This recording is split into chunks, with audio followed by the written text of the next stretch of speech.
Hello, people, and welcome aboard to follow yet another World Team Carcassonne Online Championships match. Today we have reached the semi-finals. Only four teams remaining: Japan, Hungary, France, and the United Kingdom. And we'll be, of course, taking a look at the match between Japan and Hungary first, and later in the evening we'll be following closely at the France-United Kingdom match. Stakes are high.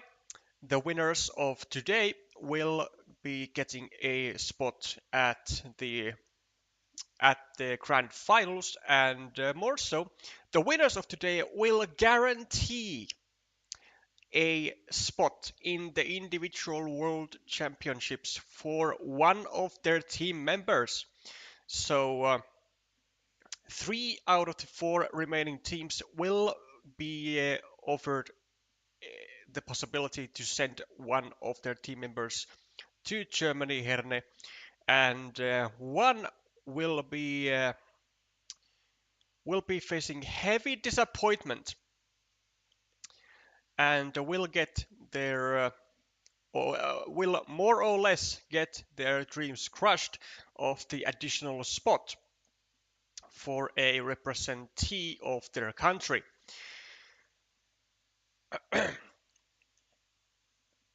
Now, you are able to see the lineups of today on the screen with Japan and Hungary. On table 1, we have two actually undefeated rivals. We have Shoot, who has at the moment won 5 out of the 5 duels that he has played. And then we have Hungary.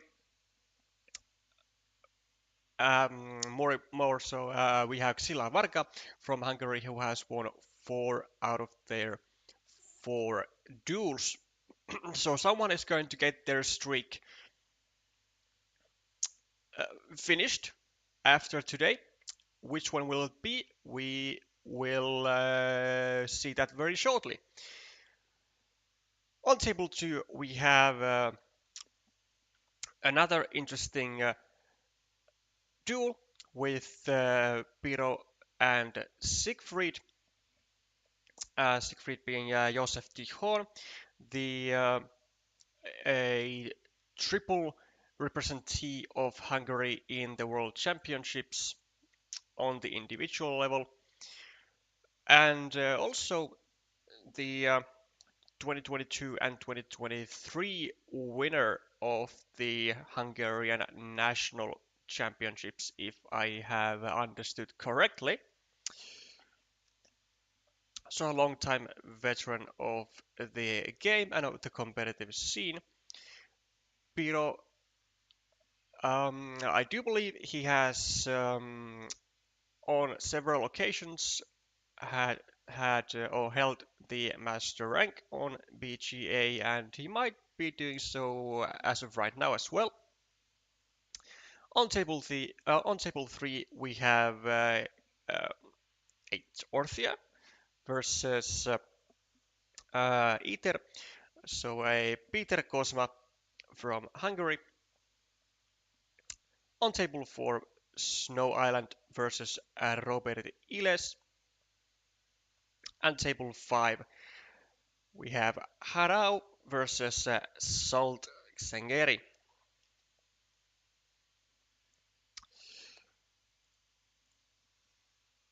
If you want to see a specific match or duel covered in today's stream, then do let me know in the chat and we will take a look at that.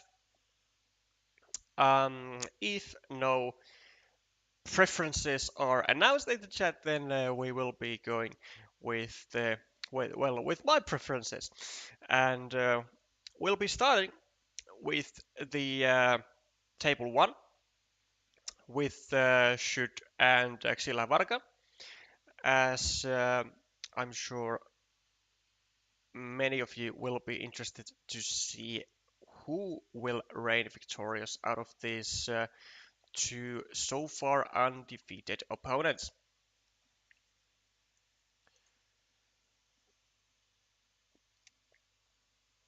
Now there's also some very interesting like little information, as it was recently made a small poll in the competitive Carcassonne community, or Carcassonne, or in an international Carcassonne community, and the results were that well, there were actually two polls. So one is that who do we think is going to win the WTCOC title, and then number two is who do we want to see winning. And well, there is the poll results focused heavily on between these two countries, so between Japan and Hungary. And well, Japan is the number one country um, which people are expecting to win. And a a large majority of the votes for the winning country were on Japan, and then the large majority on the votes on who people want to see winning was indeed for Hungary. So um, that is well, at least to me, it is an interesting side knowledge, and I am definitely like slightly in favor of Hungary, like by heart here. I'm not gonna lie, but we'll see how things turn out. Japan, of course, with three previous World Championship titles on the team competitions, is a heavy favorite, at least in terms of I'd say expectations and maybe even skill. But you never know. You never know. So to get into this game, Valix has been able to get the starting player advantage with the first 4 points, and is the only one with city features, and I think he might be doing a mistake in such an early stage here. I think it would be better if Valix sort of pre-finished her city and be left waiting for a divider or a field Dorito instead of starting to starting to build her second city, which is already more or less locked. Usually these cities which include a quad city tile and are already heavily restricted, in this case restricted to a dagger, they don't tend to have that great survival of a survival percentage. And also, would you look at that? Then where there is the divider, and now we don't really have a great use for it, because here it doesn't really serve as a great use. I definitely don't think that's great use for a divider. It is still rather unlikely that this city gets completed, as should can go with anything over at the top here and either start harassing this square, or if Valix gets this square filled up, then she provides a possibility for Shoot to immediately complete the block of this final square.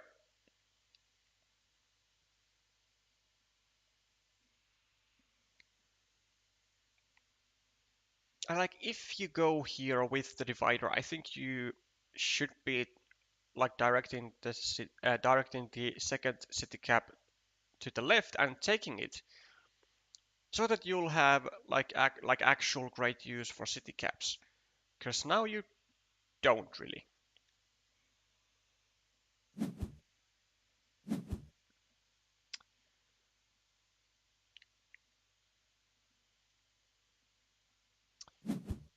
Is able to take a 4-point road though, or 4-point loop road. Well, now we don't really have a choice. We have to go here because we have chosen this path that we want to try and complete the city. And I mean, we do get 4 immediate quick points at the same time also.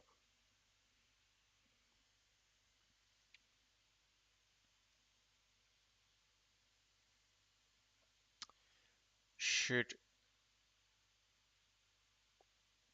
building his own Harambe-shaped features with shields, looking rather nice. And this one I'm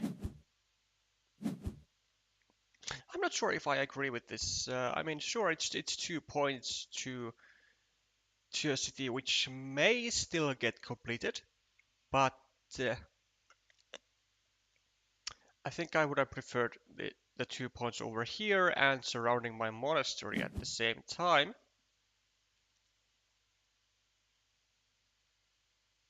Hmm. Well, this is an awkward tile for sure. Do you give 2 points to Valix or 1 point? Well, I guess, yeah, Shoot is able to take a field with tempo. Well, does it count as tempo? Like, kinda, I guess. Oh, and just in time. Just in time, Shoot gets the curve that he's been waiting for as Valix grabs a dagger. And now it's not able to use it over here anymore. And the prophecy is true once again. The city was blocked according to what I would call to be odds of not getting this city completed. But it is still 6 points, so it's not terrible. And we did get 4 points out of this city in the process, so we did get some compensation.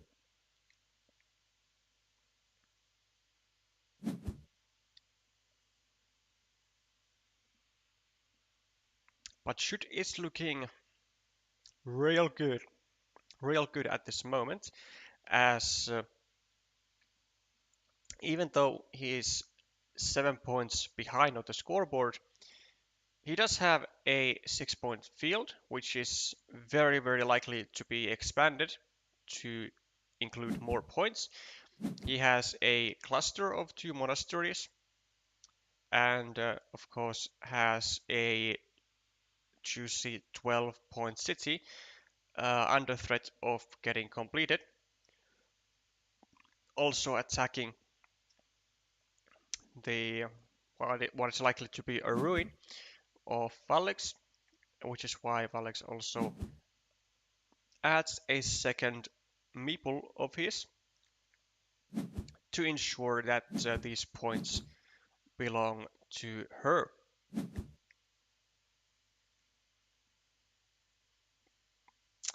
And we should probably be seeing this move over here, or even this. But like this provides like more threats because now it's only 2 tiles until the completion of this, what I would call a humongous city in a tournament in a tournament like this, and should goes for an extra meeple to try and tie the city up, or at least make sure that a if a triangle is drawn, then Valex won't be able to really use it here unless she's able to guarantee the blockade of this square, as in to prevent the second meeple of shoot from connecting to the city.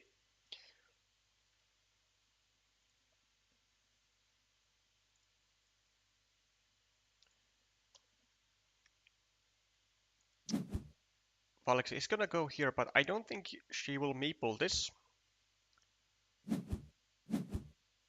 I think if Valex decides to go with another meeple to this project, then I think she will do it either from here or from here to ensure that well, let's have a quick example. So if Alex would go over here, well, first of all, she might be lacking points with multiple tiles, like with city caps and with crossroads. But also, this connection is going to mess up the like these two meeples, and or if these two meeples get saved up, then this connection is going to be more vulnerable. So again, an example of a situation where having multiple features very near of each other is going to be not so nice, as they are going to mess each other up. But also, it's not a guarantee that this connection is ever made, so Valex also wants to avoid the possible scenario of Should having a ruin of his own, which he would be controlling with 2 meeples to 1. Well, we do get the meeple back, which is nice, and Valex should probably be taking these 2 points here exactly to enlarge her ruin, to enlarge her part of the field from 3 points to 9 points, and to create an extra square for blocking purposes on this meeple, which is unfortunately not quite successful.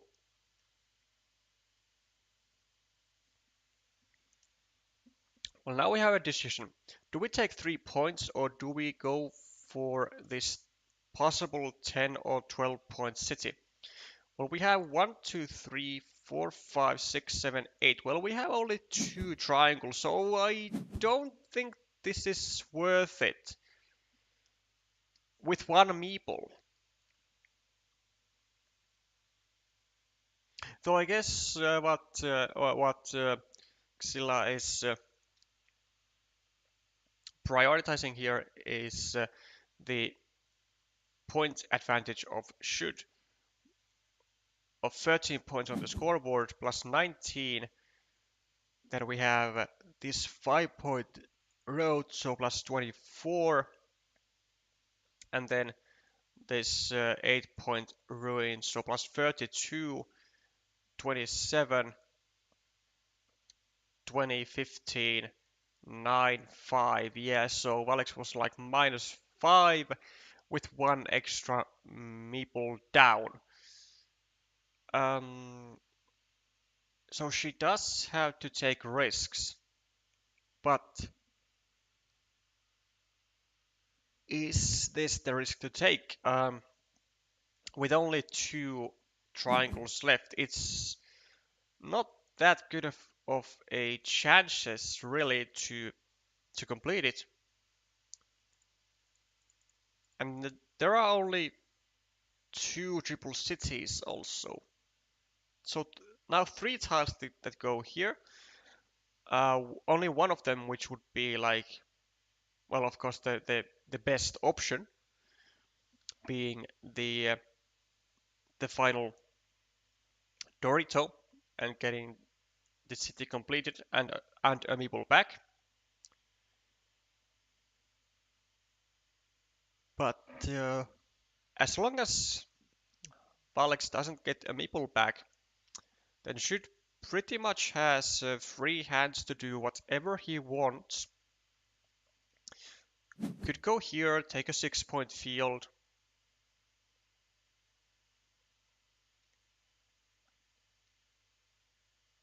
Okay, how many city caps do we have? 1, 2, 3, 4, 5, 6, 7, 8, 9, 10, 11, 12, 13, 14, 15, 16, 17, 6 city caps. I think we have to go here. We have to get more tiles for ourselves to finish this city. If we go here, we will have 6 tiles versus 1 to finish the city. Like, it's pretty much a must do. Because we need to better our odds, and how do we better our odds is getting more tiles to finish our features with. Does it pay off? Yes, it does. It pays off wonderfully. Also, a very nice notice by Alex to turn the city to the right as opposed to facing downwards, as not only was it not able to be attacked with more than one tile, being the triple city with a road, which would have given Alex a meeple back, but it was also not able to be blocked with really anything other than the one remaining triangle and the one remaining triple city with a road. So only 2 tiles from 15, 14 tiles that were remaining. Not that good of odds for should to block the city, so a wonderful rotation of the triple city for Valix, and it immediately pays off. Now, would be tempted to take these 4 points certainly, but should not do it because it allows Valix then to go over here with a farmer and overrun this already 12-point farm. So instead, what should do is go here and take the field. Good stuff. Now there are options to go on his next move over here, make this city, get 4 points, or 7 points really, and then on his next move, bring this meeple to the shared field and to overtake these 3 additional cities. And more importantly, not allow Valix to even try and create the same threat. Because now there are really no good attacking opportunities to this field. Like sure, Valix could go here if she is like really desperate. I mean, it's still 6 points already the field, but it's oh. No, but why would you do that? Why would you do that? Wait, so plus 8, 10, 13, 16, 21, 28. 34, 29, 23, 20, like 11. Valex was already way behind, and now she has no tiles to get meeples back with. And she basically just gives up this field. I mean, I would say that it's better to even go like over here, like directly, to have the chance to get this curve, or to at least force shoot to use one tile over here to block the connection. As now Alex, are there any monasteries remaining after this? Why, and also why do you go over here where the connection is blockable? Okay, let's take a moment and let's see what tiles are remaining. So there appears to be one remaining road monastery, and Alex is assumably gonna go over here. Are there vanilla city caps? 1, 2, 3, 4, 5. No vanilla city caps. There's only one tile to go here. There are no tube dividers, so when we go here, there's gonna be only one tile that goes over here, which we don't get, which is very unfortunate. And this will also seal the deal for Valex, as Shoot will be winning this first game by quite a landslide in points, I would dare to say. Might even get this city completed, which he doesn't, but doesn't really matter. We'll be able to take a 7-point road anyways. I mean, this is just like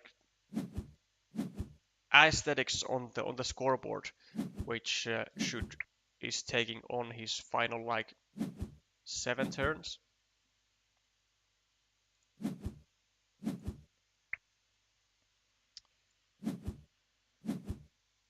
Okay, for now it is 1-0 to the Japanese player, so his chances of remaining undefeated are looking decent,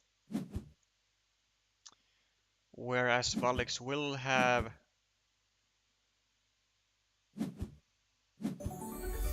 to work quite hard to come back from this.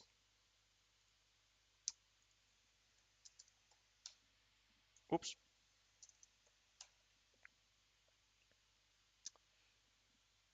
Okay, meanwhile, let's check on Piro and Josef. They are still in their first game. Rather unsurprisingly, Siegfried is one of the players who is more or less known to take their time. How about Peter?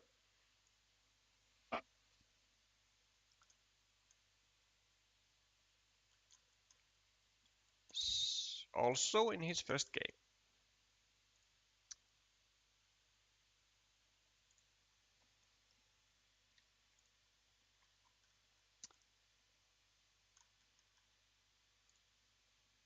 And finally Shadesay.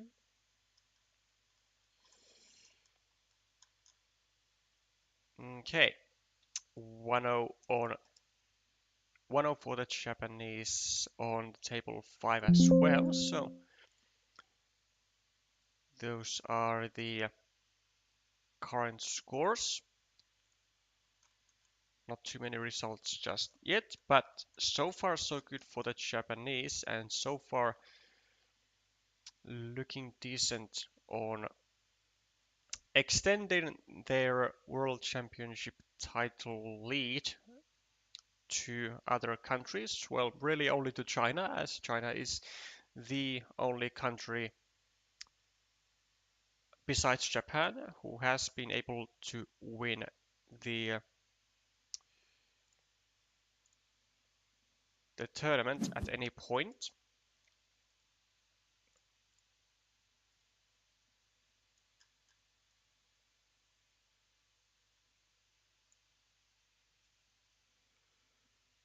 Now, let's see how Hara will be doing against Salt on the second game, where Salt is already, of course, with pressure, as a loss would mean the first match point for Japan.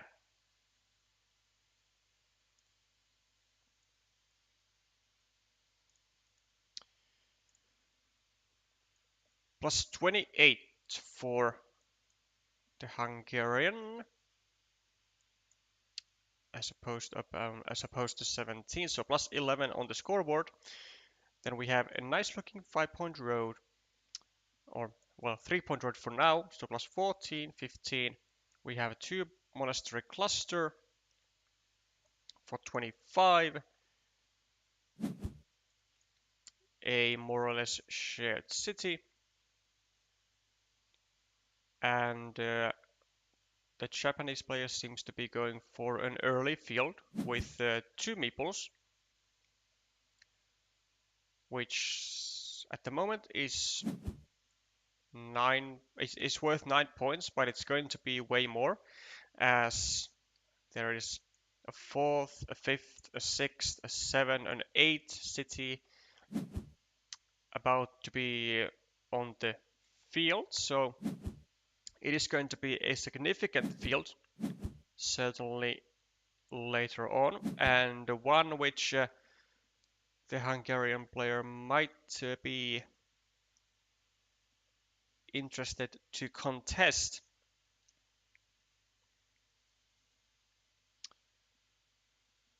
I do like the position of the Japanese player, certainly with the city over here, still with 2 tiles, or with 2 triple cities to go over here, so a 75% chance to finish that feature. Then we have a nice 4-point road where we can get a meeple back from. We have a city of our own over here. Everything looks to be in a good shape. And of course we have the field in our control.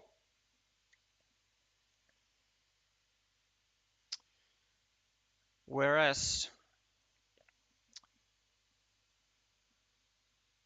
Salt will need to figure out what his win condition will be. Is ahead 1 meeple on, well, in meeples, but doesn't have all that many threats, to be honest. Well, I mean, this is shared. This is a 2-point threat to, or actually a negative point threat to get a meeple back, as this city will be on the field of the Japanese player whenever this road gets completed.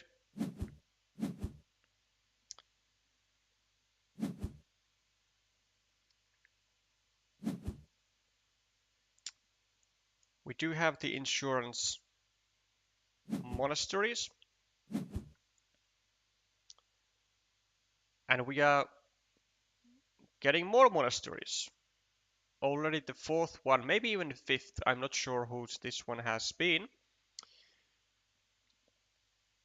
but this certainly helps our winning chances here, although it does give the 3 points to our to the field of our opponent, and also includes this city and this city to the field.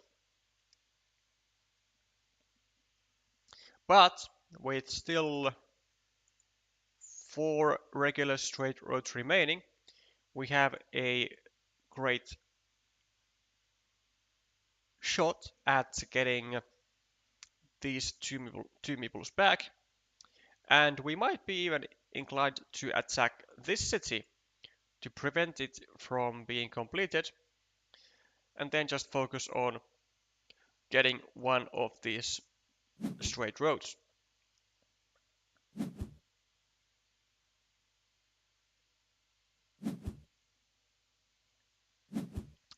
Unfortunately, this is not quite what we get,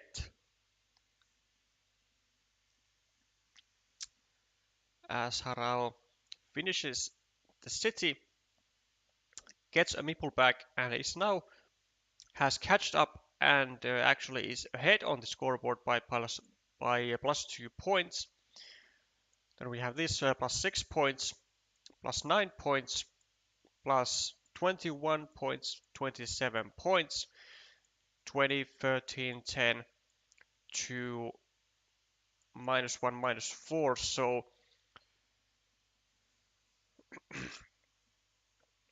So Jolt is still plus 4, but only technically.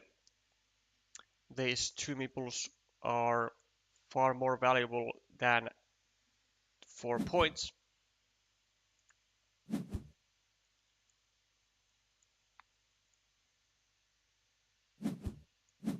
Okay, this is an idea. So we attack the city, we either make it a ruin or we can even complete it, to be honest. I mean, there are loads of um, triangles still left, it seems. Well, 3 triangles left. But we also have 4 triple cities plus the quad cities, so we do have 8 tiles to connect to this city. And if we complete this as the Japanese player, then our winning chances have just increased tremendously.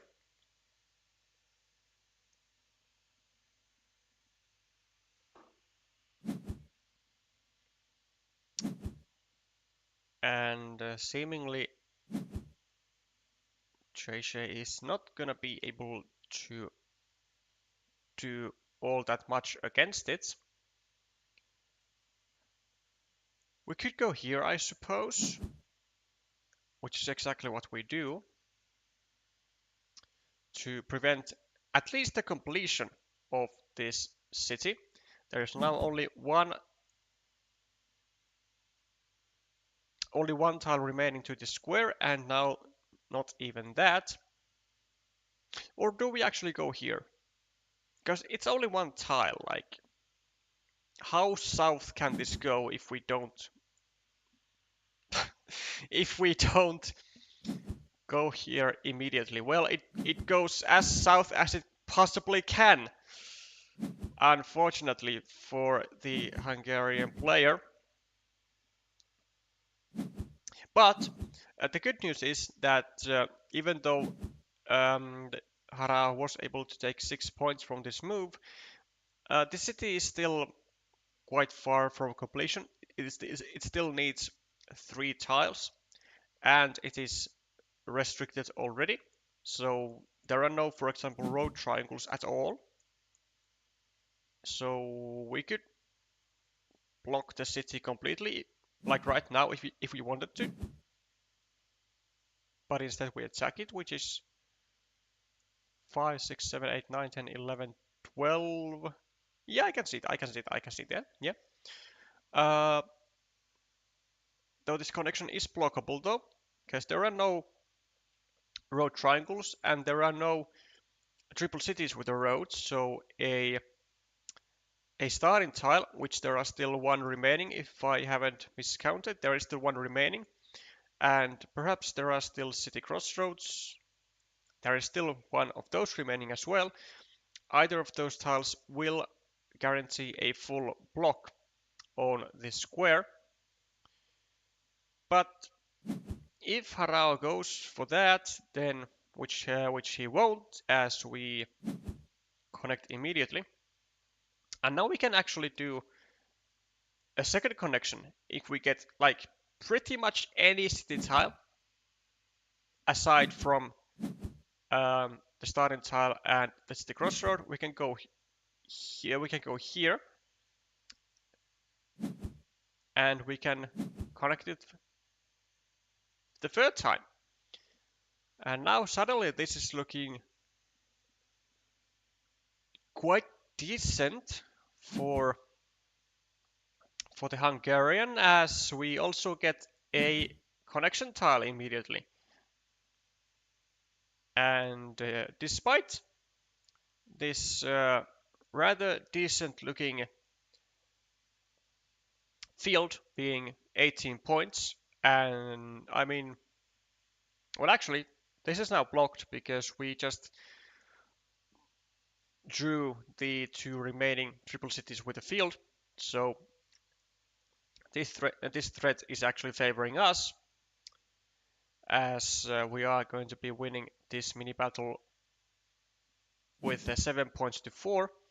And I would dare to say that this city is very likely even more points actually than the whole field. So even though we don't have a meeple in our hand, I don't think Hara will be able to muster up enough points at this point. 3, 5, 6, 7, 8, 10, 13, 14, 15, 16, 17, 18, 19 points. This is 7, of course, for Harao, but I don't think that's enough because we are 11 points ahead. We have two monasteries worth 15 points together. We have these extra 4 points here. There is like no way Harao is winning this. And thanks from that goes to the great attack to the ruin, which Salt started instead of blocking the city, and continued with even a third meeple. So this was certainly a very, very nice spotting by the Hungarian player, and even more so as a very precise move is made from the Hungarian player's side, recognizing that the final tile Harao has in hand is indeed the starting tile, and thus Salt blocks a 6-point road from the Japanese player. A very, very precise move, which even though he wasn't able to score points to himself, it was worth 2 points in itself. Because it denied 2 additional points from his opponent. So not only is it important to realize how many points can a tile score you to, but it is also important to know how many points can I prevent my opponent from taking, which is still like more or less direct, like taking direct advantage of the tiles you get.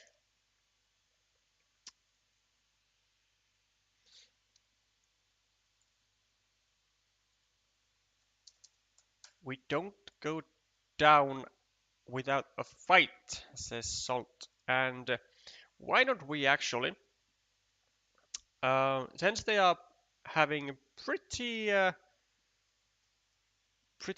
swift games, Why don't we check out the third one as well? Unless the chat is saying different, but seemingly it is and not saying against it.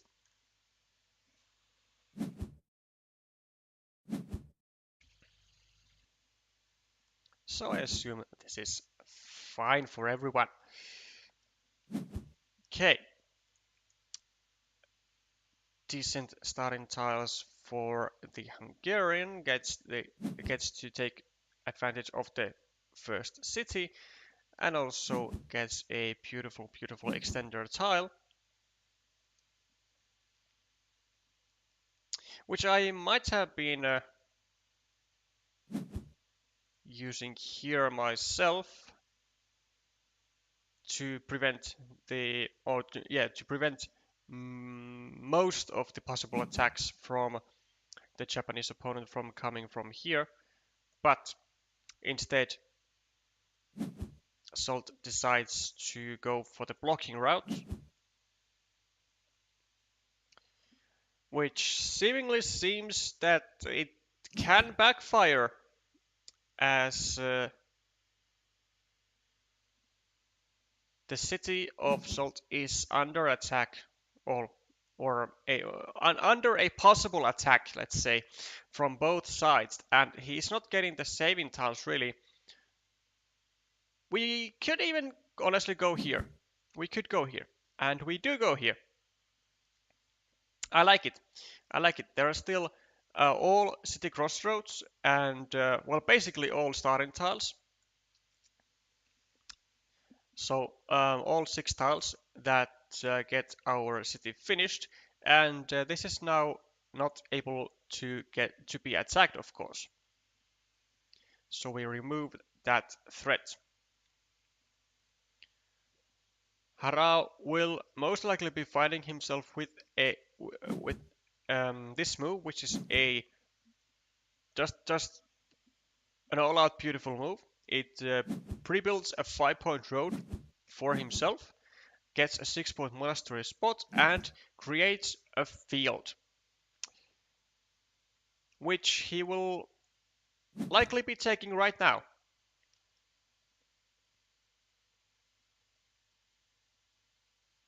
Because it's already 3 points, this is likely going to be finished. This is likely going to be finished, so it's going to be like 9 points. Yeah, now we already finished this. Now I think we just take 2 points here, yeah. And as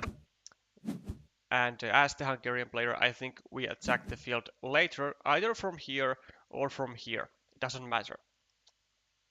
There are multiple access points to the field, so the fact that we don't attack it immediately does not matter. And later, if we attack from here, we could even finish this city of our opponent ourselves to take these 5 points and to prevent our opponent from taking these same points later.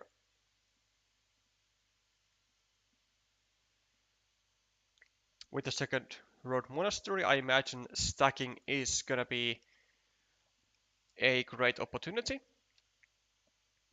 Go here, especially since it takes out one field attacking opportunity. And now we go to the field. Oh. Well, yeah, this is still doable, but as soon as we get one, or well, like as soon as we get really any road tile, we will have to go to the field to take the maximum potential out of any tile that we continue this road with. Because we can't really allow Harao to do this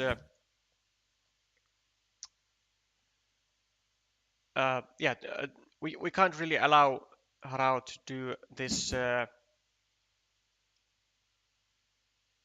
move without any consequences.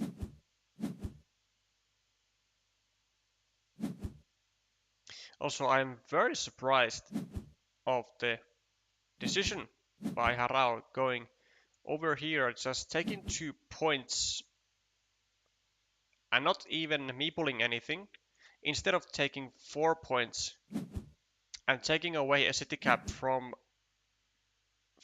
Assault. I gotta say I don't like this move too much. I don't like it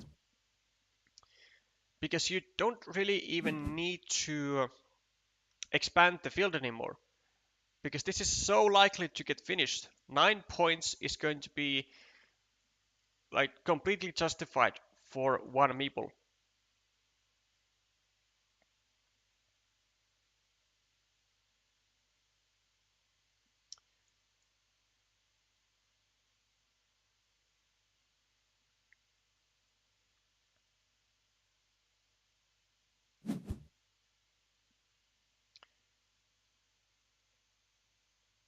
Okay, I am not seeing Salt dropping any farmers, which I don't like. I don't like. Now less than before, because now there are like more cities, like, well, more or less threatening to be completed to this field. And now I would say that it is still not going for the field. I don't like it. I don't like it. Um, the longer we wait, the more the bigger chances there are for Harao to actually find the tile, and then we will be actually kicking ourselves like, why did we not drop a farmer here when we had the chance twice, maybe even 3 times. I don't see just continuing this road as good use of tiles, or yeah, I don't see the use of these tiles being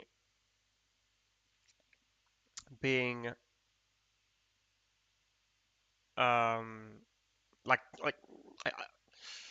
I, I don't think these straight lines are now getting the maximum potential produced for us when we don't do it without when we do it without a farmer, because now it's 9 points. Like, we have to attack this field at some point, like, for sure.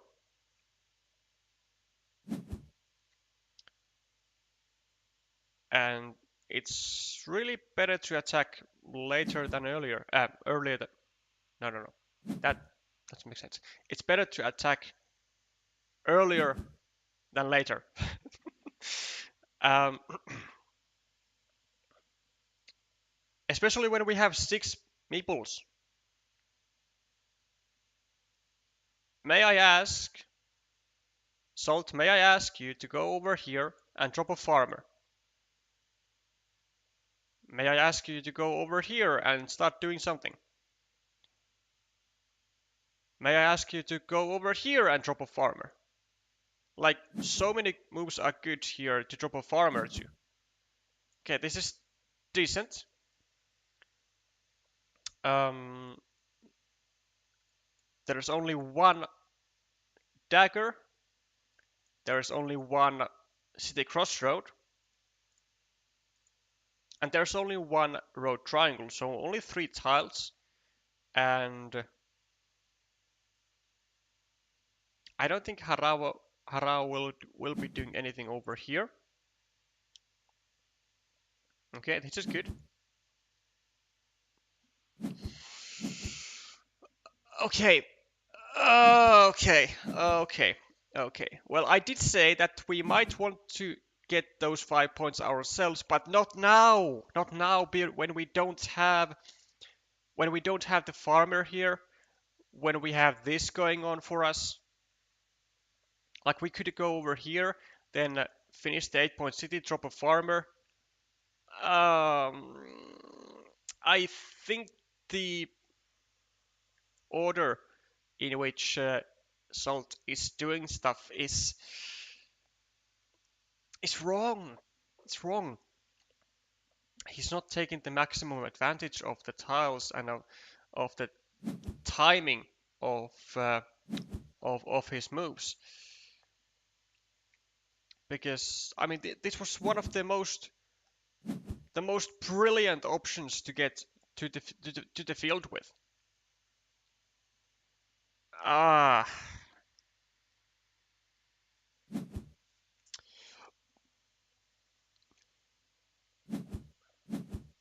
it's really quite terrible now. Well, we can still find any road tile, and we can go over here to attack the the field. Ah, see, this is brilliant tile.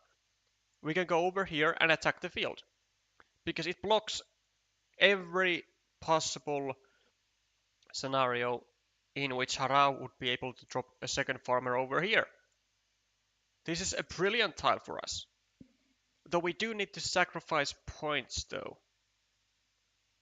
We can't take a meeple back from here. We will need to sacrifice 3 points here. Hell, we could even do this and drop a farmer here.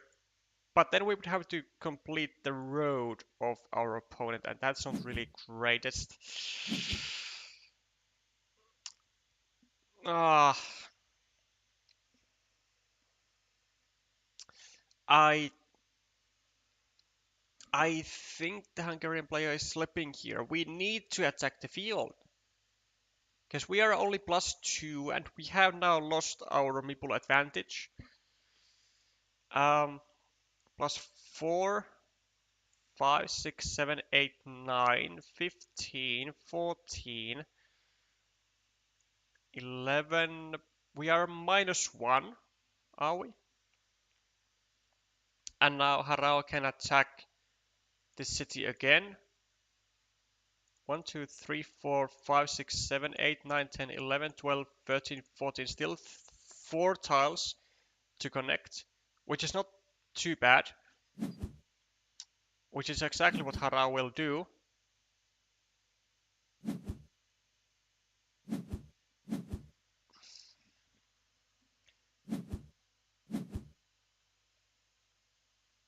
Like, see, this sort of creates a threat. Like, sort of, but not quite, because there are only 4 tiles that actually can connect us.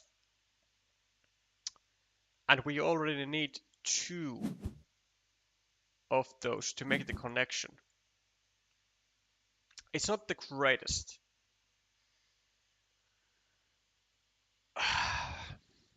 And we still need to attack the field, most likely. Because it's 12 points. Like it's a good field.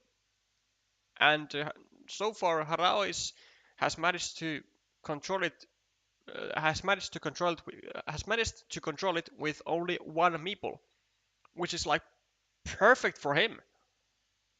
But we can't really allow that to continue that way. Now they get a 6-point field, possibly a 9-point field, and the situation is wow.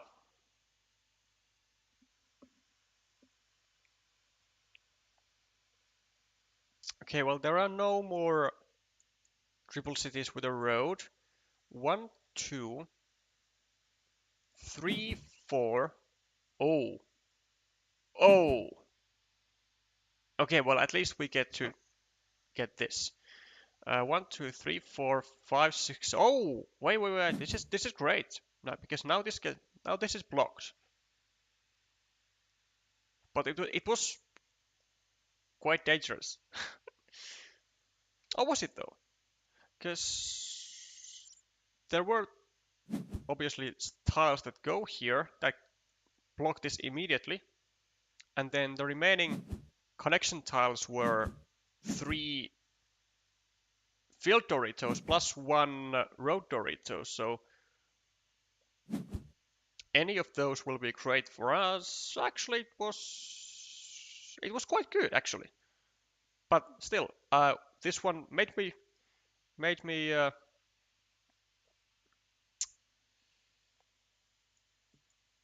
be afraid a little bit. But this situation still doesn't look good because we still need to get to the field. I don't think we are much ahead. We are +7, +13, +18, 19, 21, 18, 17, 5, 4, minus. We are -2 for extra meeple. Okay, are there city caps? 1, 2, 3, 4, 5, 6, 7, 8, 9, 10, 11, 12, 13, 14, 15, 16, 17, 18, 19. 4 city caps. That's horrible for us. And I don't get why are we still not going for the field? Because it's already like 3 points guaranteed, and we would still have 2 crossroads. Like we would actually have quite a lot of tiles to get to the field. 1, 2, 3, 4, 5, 6, 7. 1, 2. Well, quite a lot. Well, 2 tiles, but oh no! Oh no! No! No! No! No! No! No! No! No! What are you doing? This is whatever this is gonna be with or without a meeple. This is not a good move. This is not good because this cannot grow to be. Oh my god! Why are we attacking the field now like this if we are not ready to attack it with our previous turn from here? Because now we need 2 tiles and we don't make it harder for our opponent to block this connection. Instead of going here, needing only 1 tile and making it harder for our opponent to block the connection. And oh my god, Harao is doesn't even care. And we don't even care. Why do we go here? Oh. This is unbelievable. Neither player gives a single damn about anything. Why do we go over here? Why don't we go over here? Why don't we make the only move that we have to make to get our meeple possibly to the field?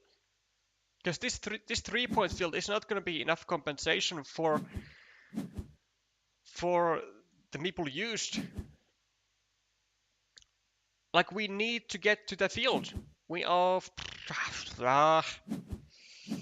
This is not good. It cannot be good. There is now 1 tile that goes over here. What are there even tiles that go over here? 1, 2, 3, 4, 5, 6, 7, 8, 9, 10, 11, 12, 13, 14, 15, 16, 17, 18, 19, 20. 1, 2, 3, 4, 5, 6, 7. We can't even get to the field anymore.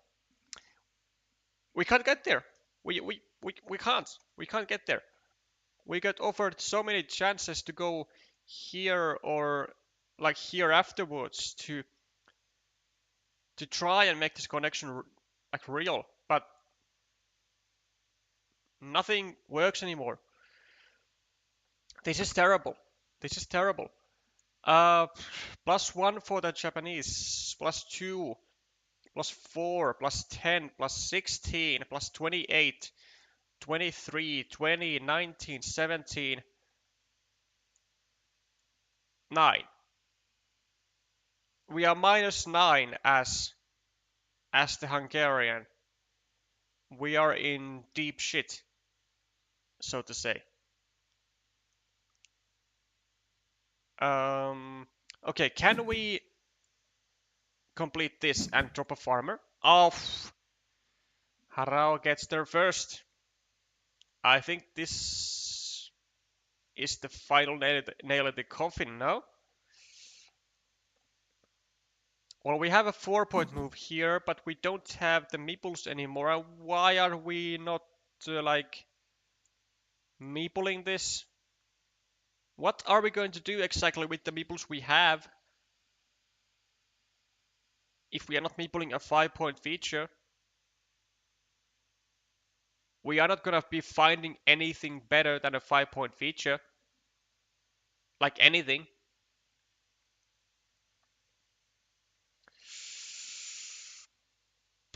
Well, I have to say it's really bad. It's really bad. Um, we have lost. I think actually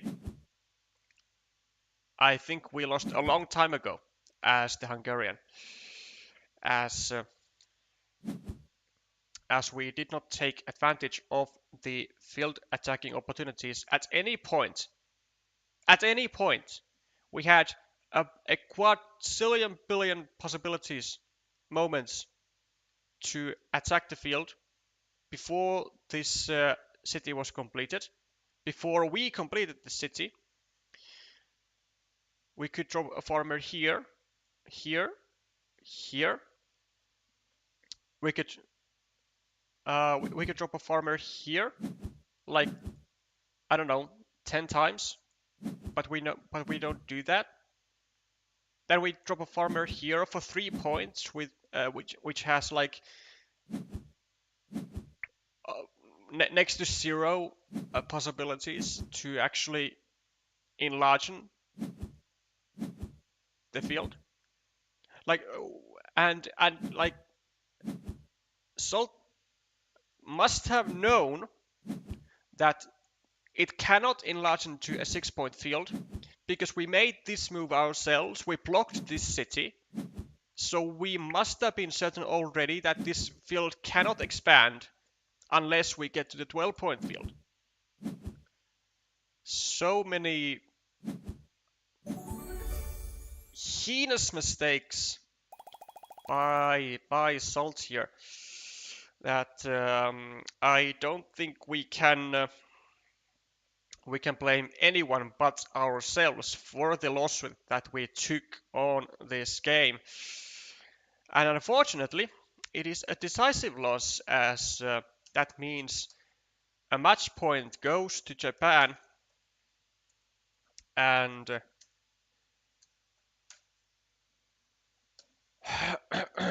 Japan is now one match point closer closer to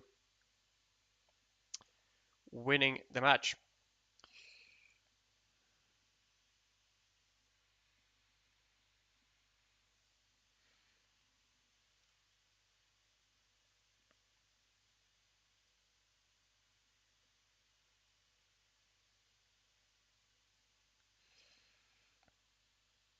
Red drew all starting tiles, so completing the city was just bad. Uh, okay. The only reason why completing the city was bad is because we did not farm. It's because we didn't get to the farm like by doing that uh, city completion. That was the only reason that why that move was bad, and that was actually the only reason why we ever would have wanted to do that move,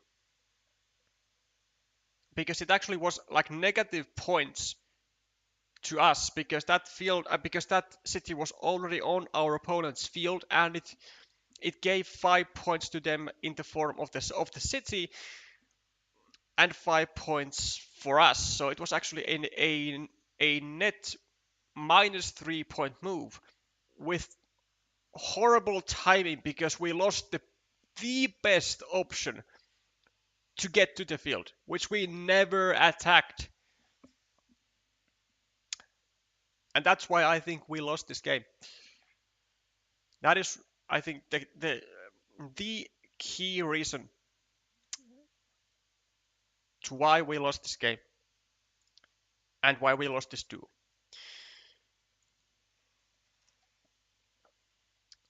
But what's done, what's done. Let's see. So Shoot has finished playing and So it is that should remains undefeated, and Valix has taken her first dual loss in uh, in this tournament, and it is now 2-0 to Japan. And things are not looking great for Hungary as they need to win on all three boards.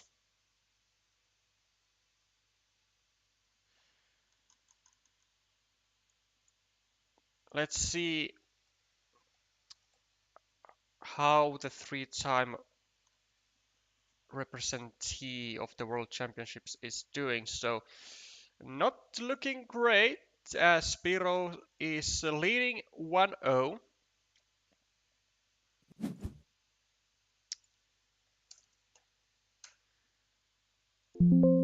Spiro is leading 1-0. We have 18 tiles.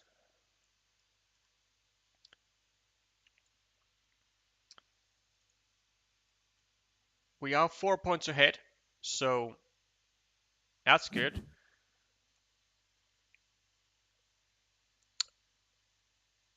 We have a 9-point. Well, let's say a ruin at this point. So plus 13, plus 14. We are controlling the fields, which are worth 12 plus 6. So we are plus 32, 36, 30, 24, 9, 7. So we are plus 7, and whoa! Well, actually, I mean, when Piro is Piro is minus 7, they do need to take risks, and this might be one of those, leaving an 8-point city up for grabs. 1, 2, 3, 4, 5, 6, 7, 8, 9, 10, 11, 12, 13, 14, 15, 16, 17, 18. So 5 stick up still remaining. And well, the thing is that this might not actually be that big of a risk even to Biro, because Siegfried already has available city caps here and here worth 7 points each, which I believe was the main reason why Biro was ready to take this to take this risk, and it pays off. Siegfried starts a monastery, and I believe that's minus 1, 1, 6. I believe Siegfried is plus 6, but now he does have 1 meeple less, so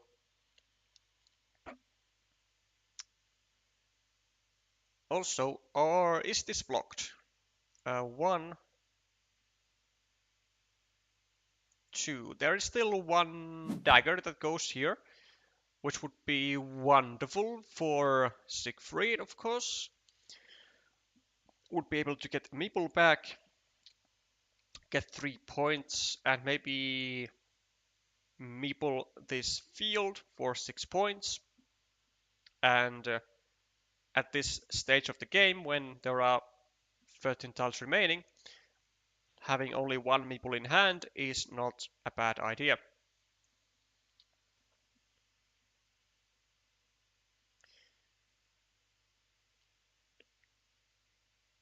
Okay, plus 6 for Siegfried. Piro needs to figure out something.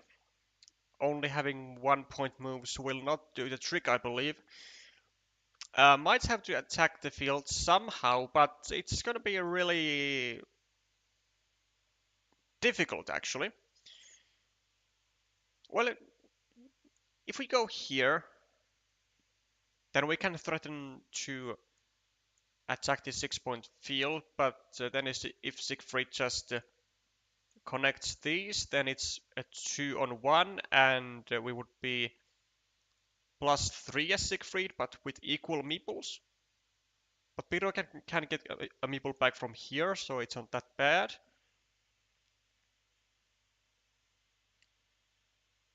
I mean, I guess Piro could also try and rely on getting the city caps, get some quick points, then lay down on a 6-point field.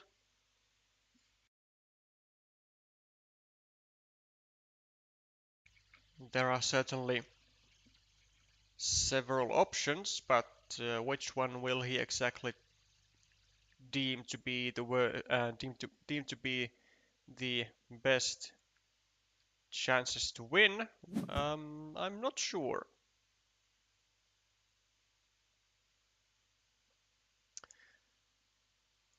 Hi Ramses. Morning to you as well into the Cuba.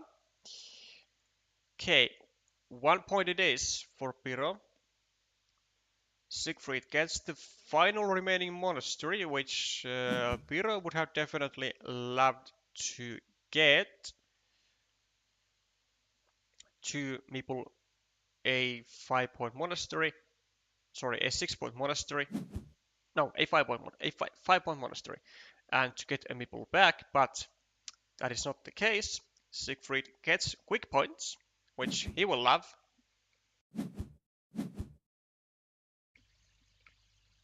And does Siegfried have a chance to expand his field? 1, 2, 3, 4, 5, 6, 7, 8. There is still one regular curve, so it is possible. It is possible. Which is why I think Piro will be going here maybe to prevent that from happening. And then Piro will be able to go over here for a 6-point field. Then get a meeple back and then reassess the situation. Because Siegfried is now +9, I think. And so if Piro goes over here, takes this, +3, then maybe unifies the fields, ±0, gets a meeple back. I think Piro will have decent chances still.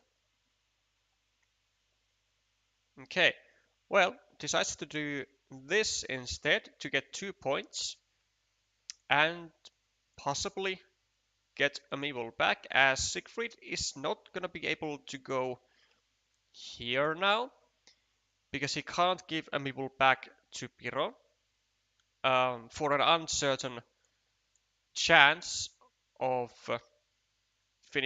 of maybe finishing this city. It's not gonna be a good game move. Well, I guess we can just add one more city to our field. No?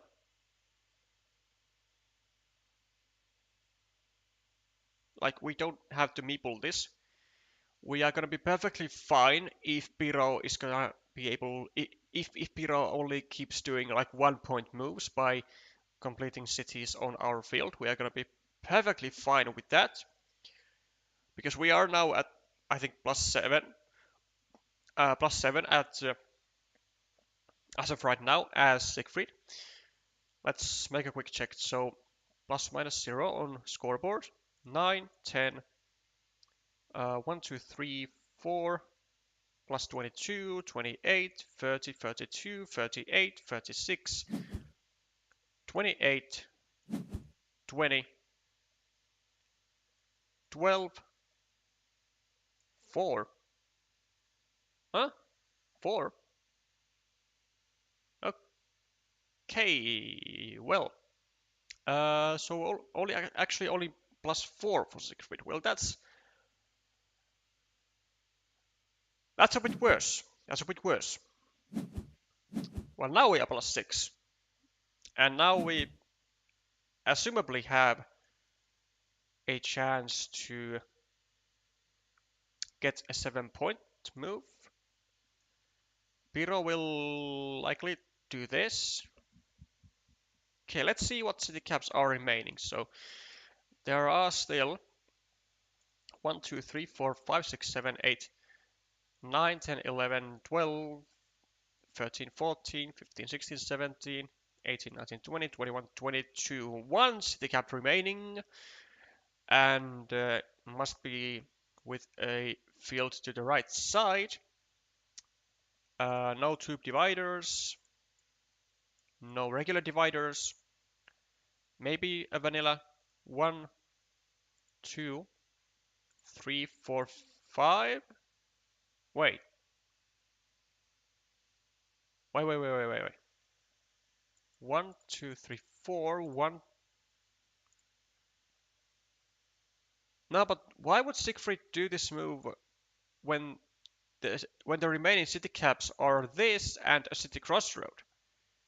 When he can't score more points to his field with this. I cannot understand. Why would you do this? Because like surely your opponent can score more than 4 points with one extra meeple as they were. So now I think they are at exactly plus minus 0, dead equal on points. But Piro is the one who has the possibility to get a 7-point move done. Siegfried cannot use this city cap. Like surely this is a miscount. Surely. I can't think of one reason. I can't think of one good reason why Siegfried would want to not create scoring opportunities for himself. Okay, well, we do get this, so this is +3. This is great, but we do need to get, or we rather need to avoid Piro getting the city crossroad on his next move, so that he won't be able to get 4 points and still get a meeple for quick points. I think, well, we probably just screwed ourselves over. We took 3 points when we could have taken these 3 points and prevent Piro from taking now these 3 points. Because now again we are dead equal. But actually, because Siegfried is not the starting player, Siegfried will have the advantage of winning in a draw. So as long as Piro now takes these 3 points, as he assumably must take. Oh, no, wait, no. Maybe Piro can go here and drop a farmer. But it doesn't pay off as Piro gets the crossroad and will not be able to connect. But a valiant effort.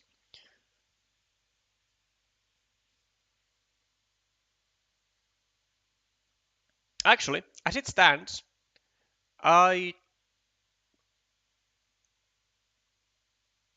think this was for nothing, because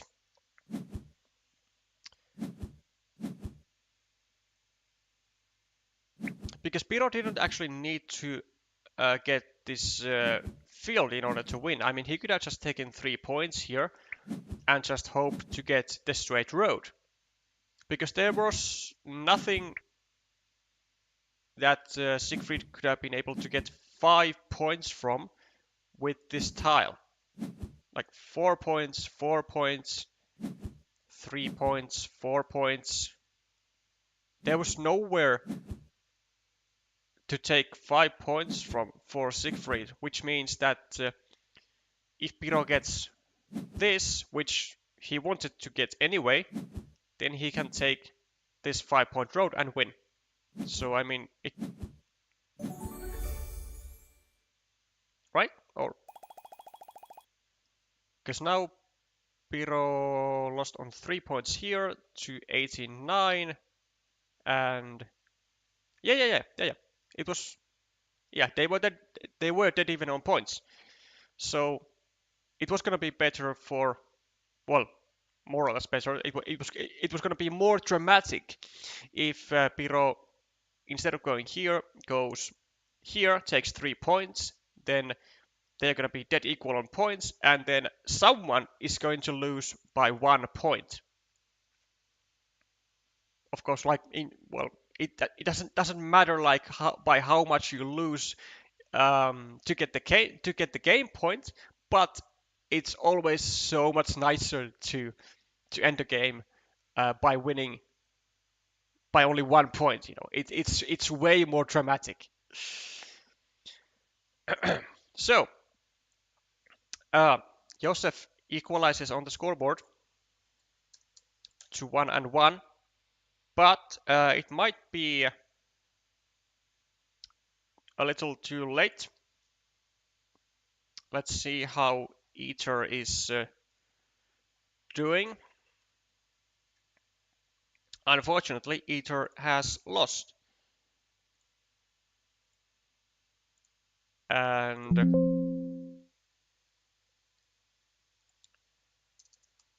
Ether has lost, and Japan has taken a third match point already. For the funsies, let's check on Snow Island.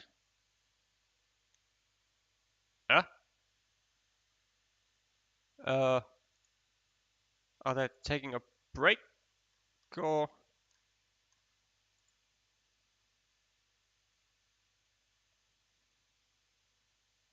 No. Robil, it was a draw, and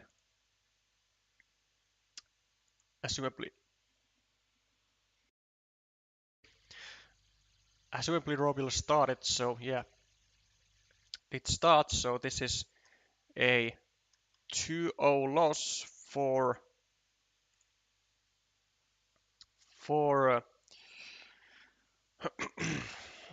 Robert Iles, and which puts Japan at 4-0.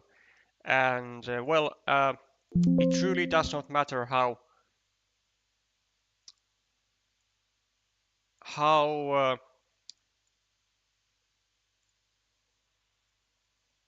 the duel between Piro and Joseph Tichon ends. Well, it will be more aesthetics, or it will be aesthetically more pleasing for Joseph to look at this result back later. But unfortunately, um, the crowd has spoken, and crowd pretty much wanted Hungary to win, but the crowd is not pleased in their will of who they want to win, as Japan pretty much demolishes Hungary, which I have to say was expected. Maybe not the demolition, but I think the win of Japan today was more or less expected.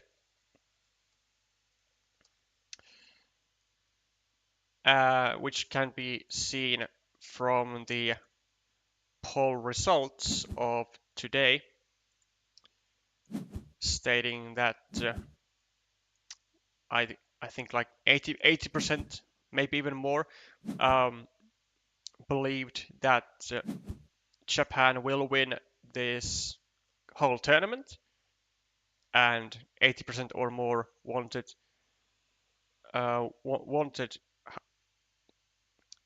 emphasis on wanted Hungary to win this tournament. But alas, that is not meant to be the case. But we do pay respects to Hungary, who have made a historical performance, I believe.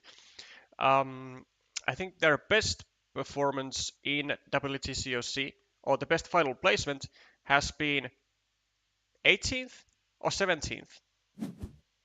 I don't think they have actually ever made it even to the playoffs. But now, this year, they have, um, well, like I said, they have made a historical performance and made it all the way to the semi-finals, all the way to the top four. So this is certainly something worth to be celebrated. And despite the loss, despite the loss today, they still have a match next week where they can still beat one opponent and get a final placement to be third, which will mean again that they will get to send one extra Hungarian player to the individual world championships.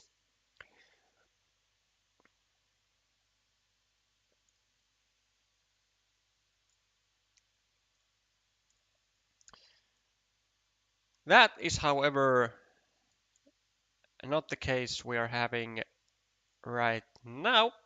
Right now we still have a duel to be watched. The final game of Japan-Hungary,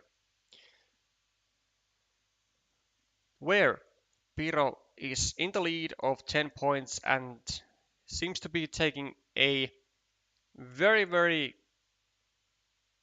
conservative stance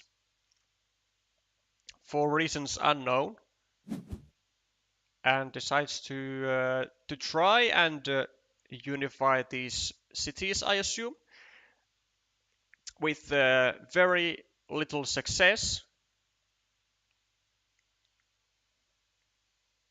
as instead they get their 2-point road meeple restricted to a starting tile alongside, of course, alongside with the city of Joseph. Now they are still apparently persisting to tie these cities to each other, which I can agree with. There is now the threat of going over here with a triple city with a road, or with a road triangle, and block both of these cities, as both dividers were already out. Which is why Siegfried goes for the expansion of his city and makes sure that this city will never get blocked to the same square as these two meeples are at.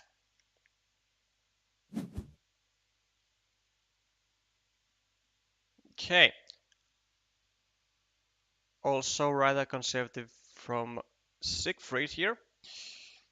Does not take this vacant city cap. Instead blocks the, or not blocks, but limits the attacking options of Piro to this city and adds 2 points in the process. But I mean, it's still like really vulnerable, because it can be attacked from here, it can be attacked from here, it can maybe rather soon be attacked from here, it's gonna be super unlikely that this city is gonna be that the city is gonna belong to Siegfried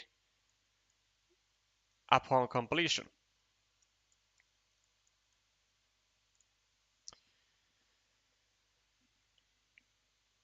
I would dare to say a safe move like this is in order, gets 2 points, and is going to prepare another monastery spot.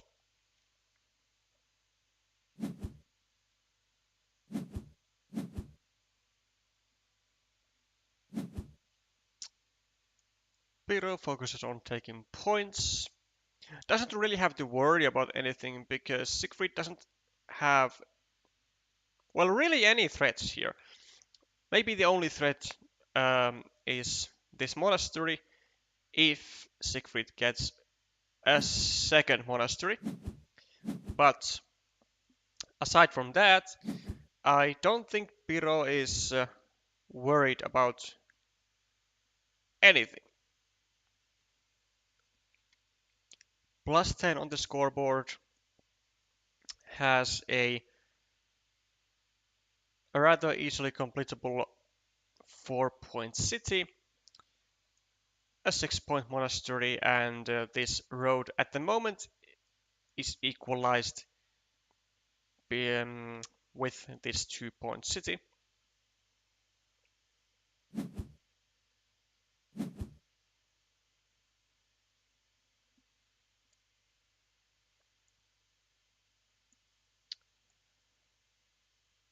I imagine the move like this is coming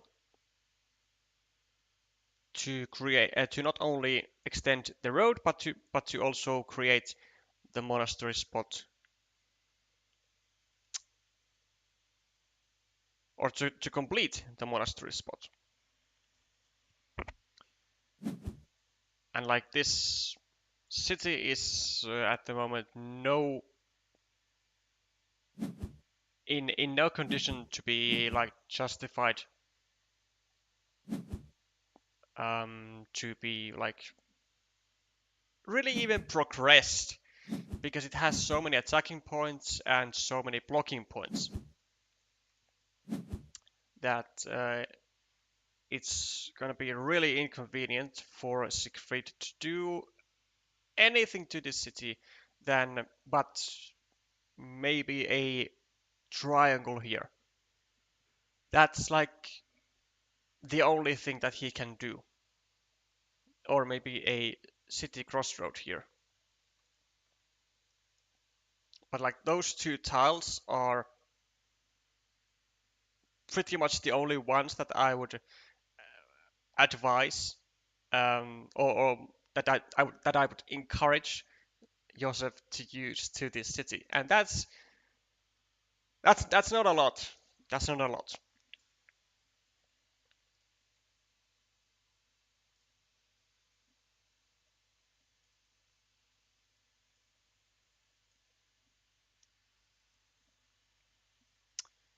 Now, what do we do exactly with a city cap? And we do get the monastery. So all this turned out to be very, very nicely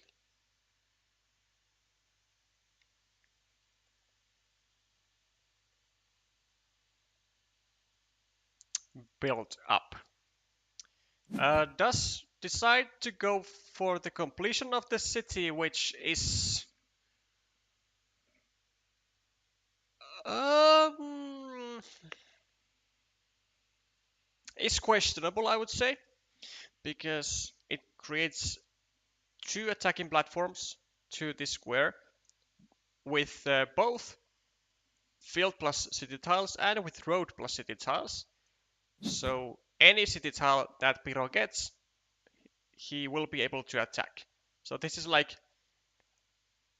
super high risk move. using a valuable city cap, which could have been instead used to like start a new city next to your monastery, or to something like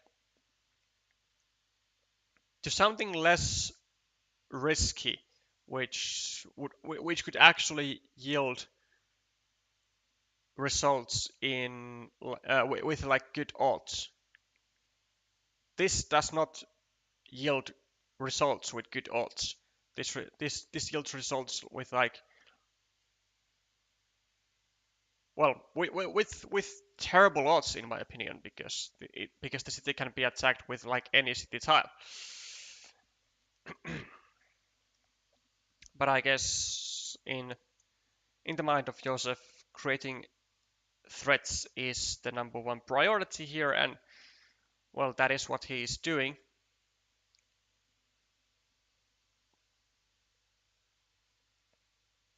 By the way, this city can be blocked with only one move because all three triple cities with a road are gone. So any city plus field tile here, and this city is blocked completely. But I would imagine that now that we have gone here, we will also do this, and yeah, this is of course a forced move from Piro. Although, like as nice as it would have been to go here and drop a farmer and have a 6-point field with a potential for 9-point field, we absolutely cannot risk this city getting completed, as Siegfried would have been able to do on his next turn. So instead, we sacrifice some points and use a city cap to complete a block on this city.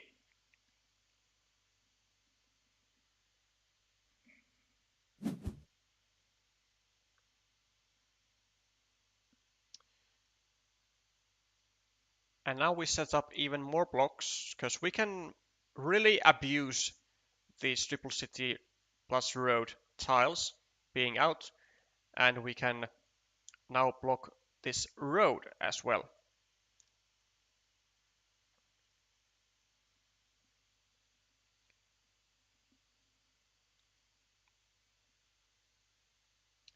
With 3 meeples, I would imagine that a loop road is in order.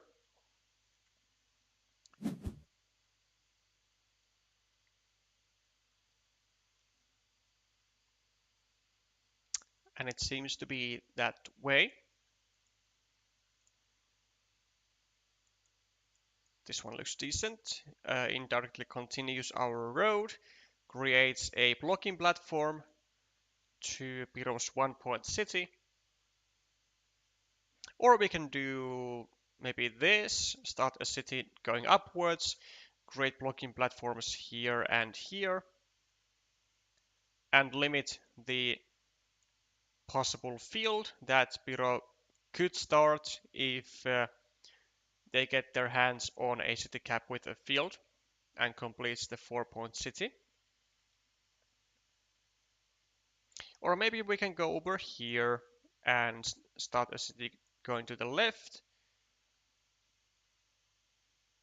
and kind of take away a lot of triple city and triangle tiles from our opponent, as only the road triangles would be good or like splendid for Piro here.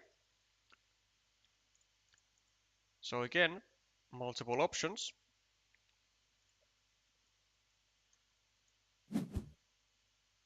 Instead, we do none of that, which, huh, which I am not sure how to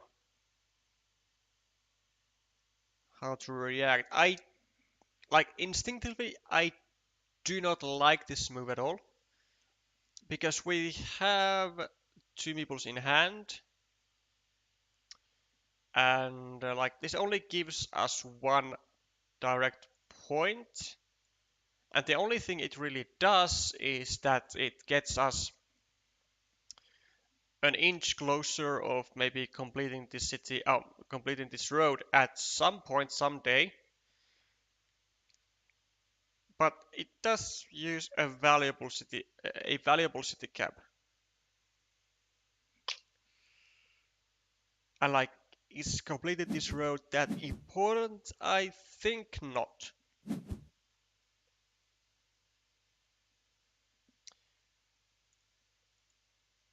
Now I reckon we go here, drop a farmer, because we can then try to then on our next move go over here and then block this guy to a triple city with a road, which no longer exists. And that would be fantastic. Okay, well, unfortunate news for Piro, as he has to use a quad city to his own city to prevent giving 3 points to his opponent, which was the only other option, which of course is not a good option. So even though he has to break his own city, and I can assure you that he is not too happy about it, I mean, starting a ruin of your own is still a better option than giving massive expansion potential to your opponent's ruin, and also surrounding his monastery at the same time.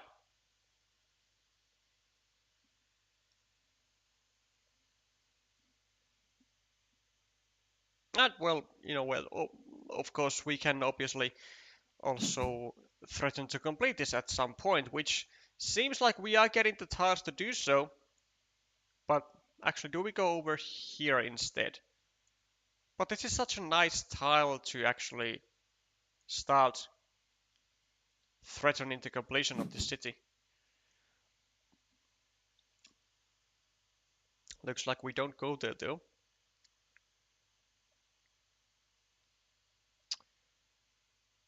Siegfried for has played thousands of games and surely knows that the prevention of the farmer is going to be vital, and he does that. Okay, do we expand our road by 2 points? Think it would be decent. We could actually also go over here, start a new city, and because this is the final remaining dagger with the right hand side curve, we could then possibly get like a monastery here or a field plus field tile and block this city to only 2 points, never to be seen again, which would also be a fantastic result. And of course, it creates an additional city to our own field, which is always great.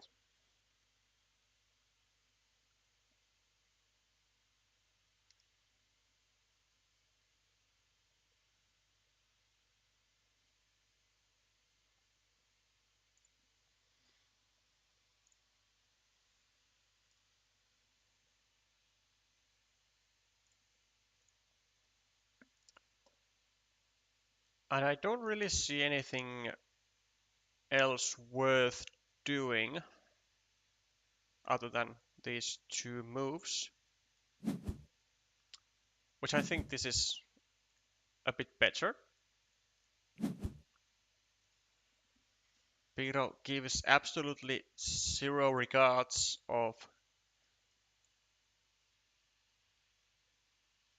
the safety of his city, which I agree.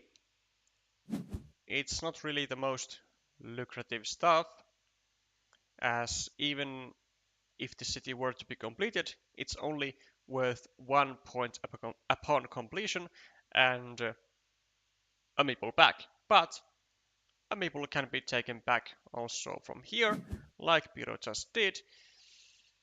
And more importantly, seems to be getting the wonderful tiles, gets a second crossroad immediately and gets to take away his 4 point road meeple, even though Siegfried tries his best to make it a little bit more difficult for Piro to finish the city, to finish the road.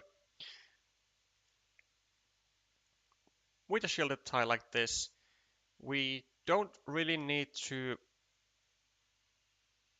take the points because, I mean, yeah, it is a shielded tile, but it's only really like 1 point sacrifice because we can expand this ruin with anything really. And now that we have the opportunity that we have been looking for to block this city, I was about to say, but oh god, this is why I have always been in the mindset of I'm going to finish the plan that I have started, and I'm not about to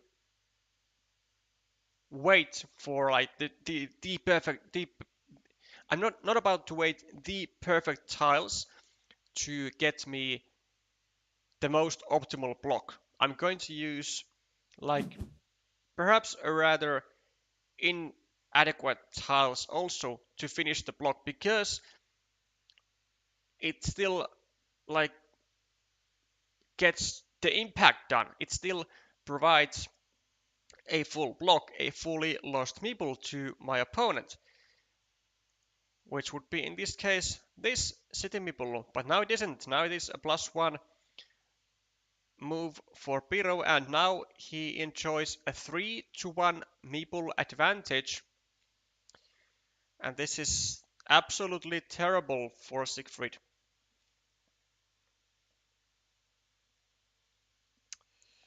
We are -20.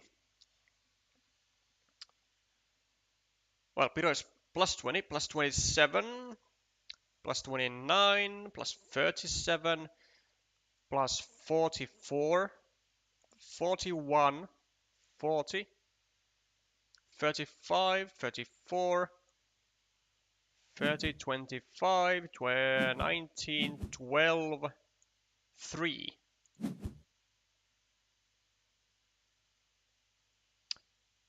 6. So Piro is like what, +6 and has 2 meeples more. That's not too good, is it? For us. That's hideous, atrocious, horrible, terrible, and all other words. Ghastly.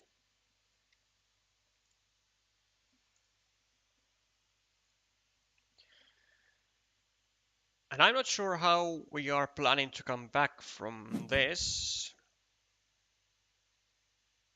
Well, this is like most likely one of the must get done things.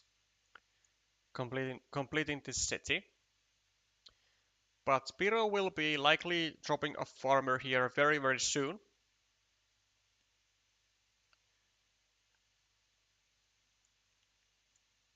Or maybe he drops a farmer there like only after we complete the city, which is also completely fine if he wants to play a bit safe. Now he could do just a 5-point move. Go over here, meeple the road.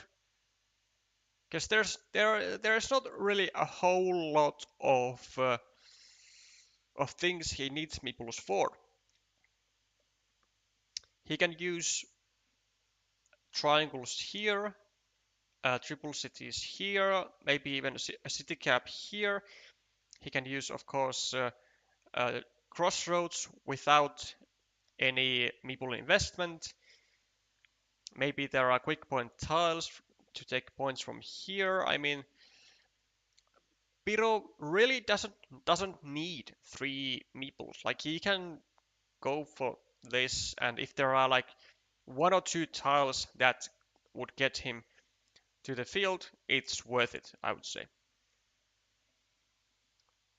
Because like you can see, the field is like almost completely closed, besides this one spot.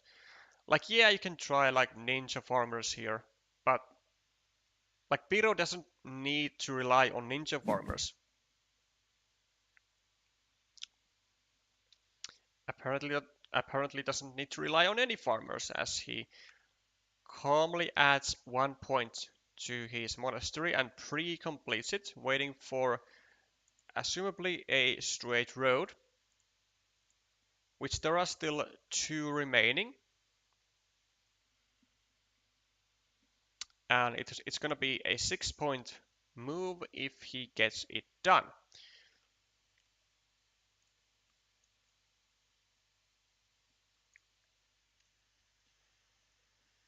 So let's see about the remaining tiles.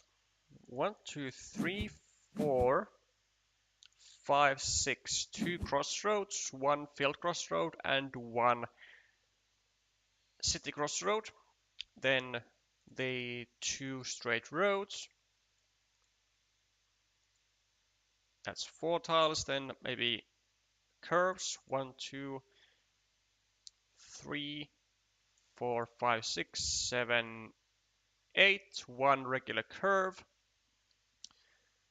1, 2, 3, 4, 5, 6, 7, 8. 1 field triangle, 1 road triangle. Maybe there's also a monastery remaining. There's all kinds of tiles that Piro can use and doesn't need a meeple to do that. So now he can just go over here. Maybe threaten the completion of the city. Or maybe go over here. Maybe even drop a farmer, who knows.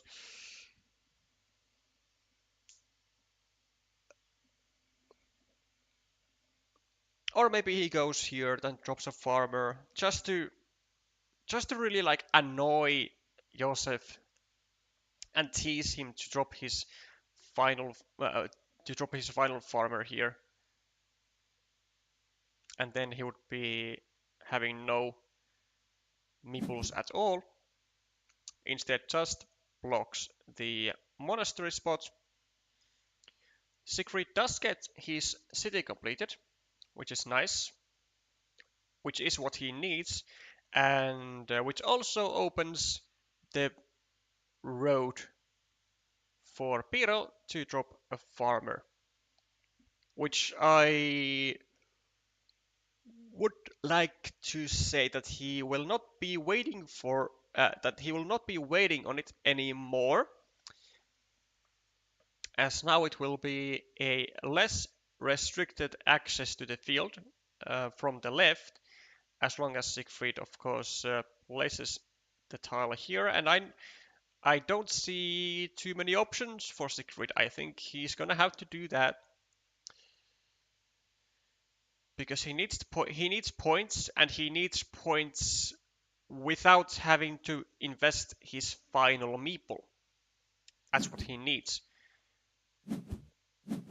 Yeah, and meeples the city cap also.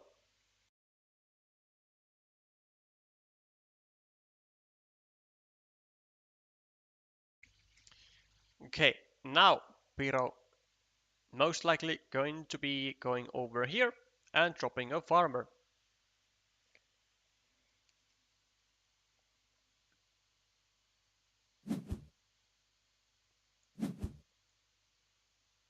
Or maybe he goes with that, which also works because Piro is ahead by quite a lot.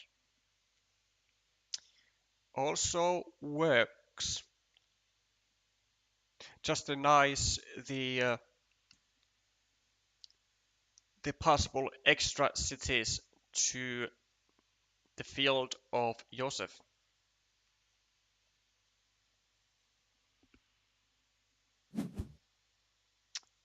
Does leave a 4-point city though, and that is completely fine with Joseph, of course.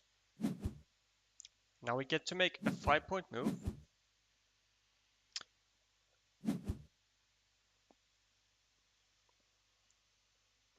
And I think this is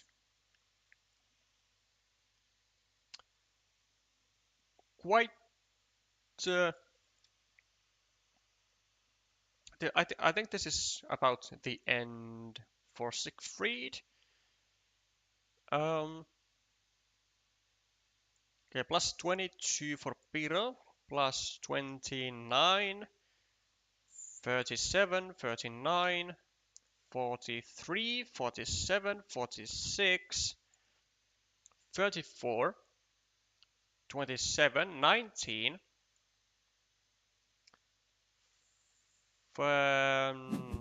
14, 10, 1. Okay, plus 1 for Piro, plus 2. Sorry, like equal.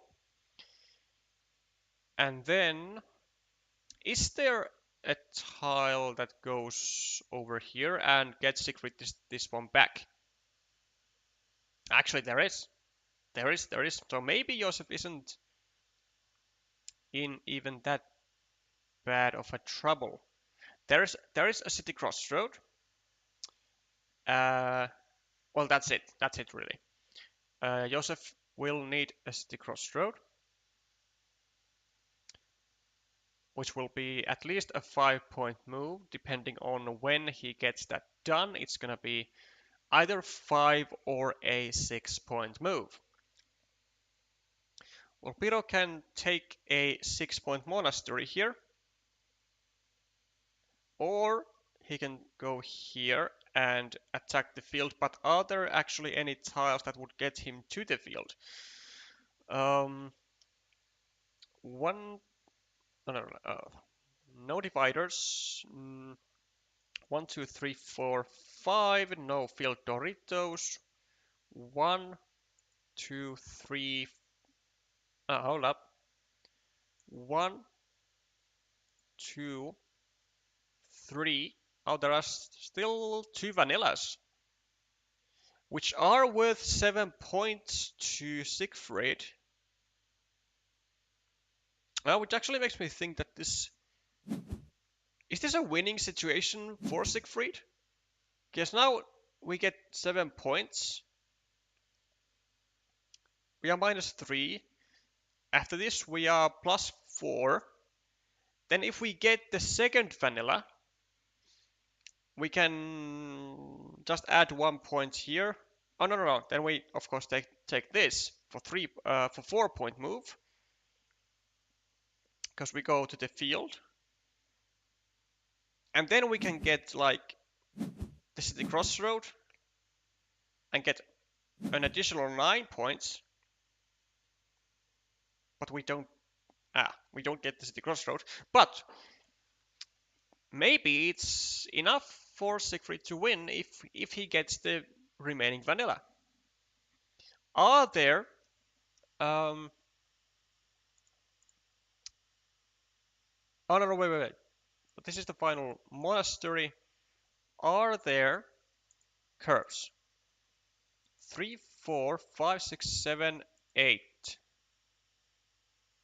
1, 2, 3, 4, 5, 6, 7, 8. Okay, so Siegfried would need to get the vanilla and the curve. But that's alright, Because we get the vanilla, we get the 4 points here.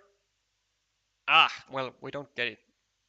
Unfortunately, we are now at plus 1, and I think Piro is forced to get to the field because there's the vanilla and there is one regular curve. So Piro is without a doubt going to be getting to the field, which is unfortunate. And that's definitely gonna be enough for Piro to win. Yeah, there's the vanilla, and Joseph gets the curve. Wait, but I have miscounted.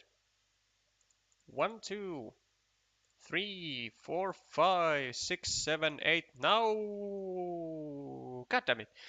So Siegfried only actually needed to get the second vanilla. Ah, well then it was it was actually like a 50-50, more or less. So the situation wasn't even that bad.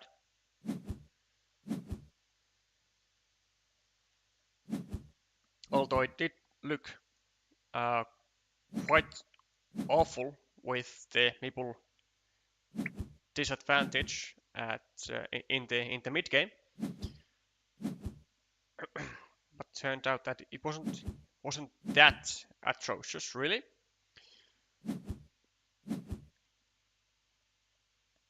Anyways, that is going to be a clean sweep um, from Japan, delivered to Hungary. A 5-0, and I would call that a decimation.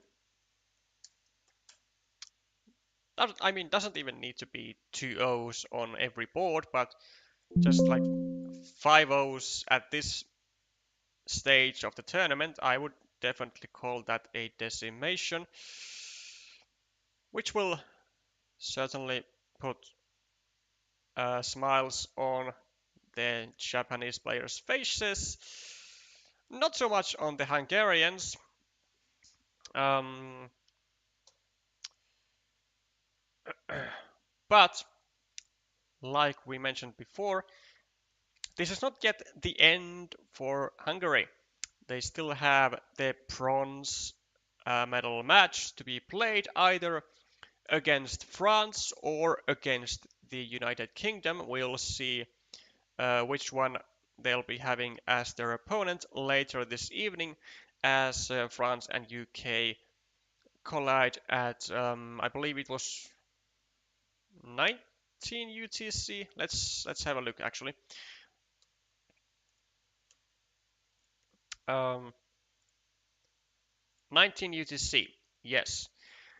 So in about 5 hours it'll start, and then we'll see who gets to be the honorable opponent of Japan and who will be offered the possibility to let's say deny Japan from their fourth championship.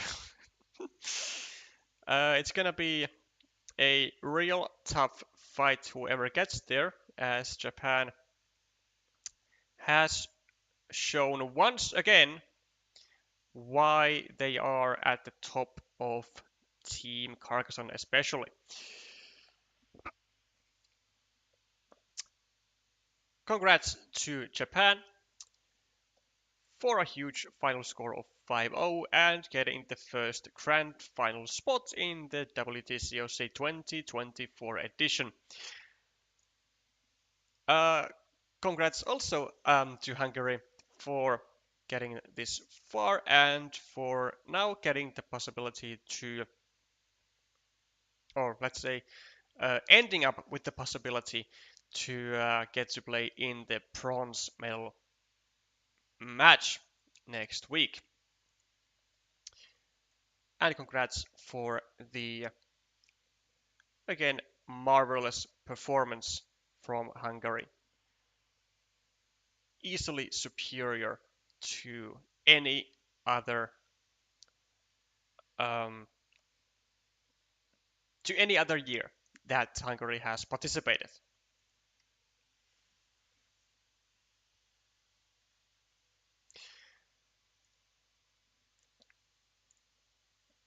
Okay, that is going to be it for this stream. We'll be seeing, hopefully, all of you again later this evening when France and United Kingdom collide, and we'll see who gets to be the second grand finalist. I'll be seeing you very, very soon with some more Carcassonne content. Bye for now.